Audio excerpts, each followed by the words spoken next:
തമ്പുരാന്റെ കൂടെയുള്ള ചുറ്റൽ നിന്നതോടെ നമ്മുടെ കഷ്ടകാലം തുടങ്ങി. ഇപ്പൊ അടിമപ്പണിയായി. ഐസ്ക്രീമും ഷാർജാ മിൽക്കും കഴിക്കണത് ഞാൻ ഇന്നലെയും കൂടി സ്വപ്നം കണ്ട്. പക്ഷെ സ്വപ്നത്തിൽ നീ കൂടെ ഉണ്ടായിരുന്നില്ലട്ടാ. അല്ലെങ്കിലും തീറ്റക്കാര്യം വരുമ്പോ നീ സ്വാർത്ഥനാണല്ല. നിനക്ക് എന്നെ കൂടി കാണായിരുന്നില്ലടാ. ഇനി ശ്രമിക്കാട്ടാ. ശിവ, എനിക്കൊരു സംശയം. എന്ത് സംശയം? എന്തൊക്കെയോ ചിഞ്ചു നേർന്നില്ലേ? അതുവല്ല എലിയും ചത്തി എടുക്കണേക്കും.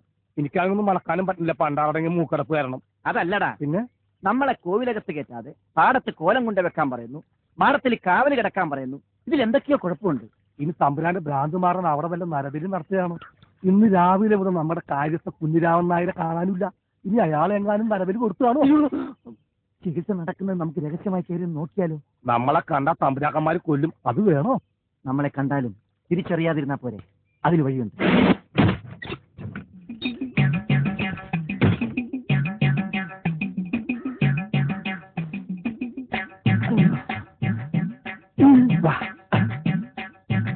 എടോ ശിവൻ നോക്കൂത്തി, എന്തോ ആരെയെങ്കിലും കണ്ടു കഴിഞ്ഞാൽ നമ്മൾ നോക്കൂത്തിയെ പോലെ അനങ്ങാതെ നിന്നോളാം.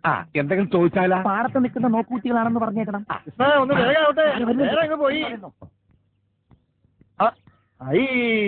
അവന്മാരോട് പാടത്തെ കൊണ്ടൊക്കെ അവരുടെ വീടിനും ഭർത്താവ് കൊണ്ടു വെച്ചിരിക്കണേ. എന്തോ പിന്നാമ്പത്തെങ്ങാനും കൊണ്ടുവയ്ക്കാ.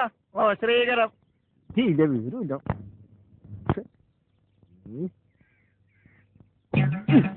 ഇതെന്തോന്ന് കരിങ്കല്ലുകൊണ്ട് ഉണ്ടാക്കിയതാ?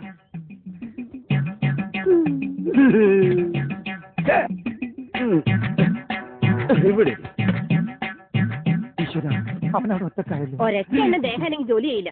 പൂ പറിക്കാനും തുളസിയിലും നുള്ളാനും എന്റെ കൈ തന്നെ വേണമെന്ന് വെച്ചാ കഷ്ടാണേ. ഇതെന്താ ഇവിടെ കൊണ്ടുവച്ചേക്കണേ? ആ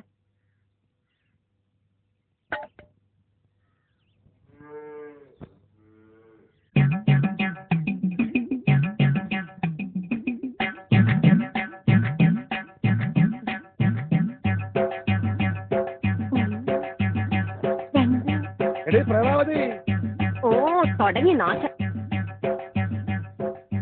അയ്യോ, നാണമില്ലാത്ത കോലങ്ങള്. ശിവ, നമ്മളെ അപമാനിച്ചത് കേട്ടാടാ. പോട്ടെ. ബാ.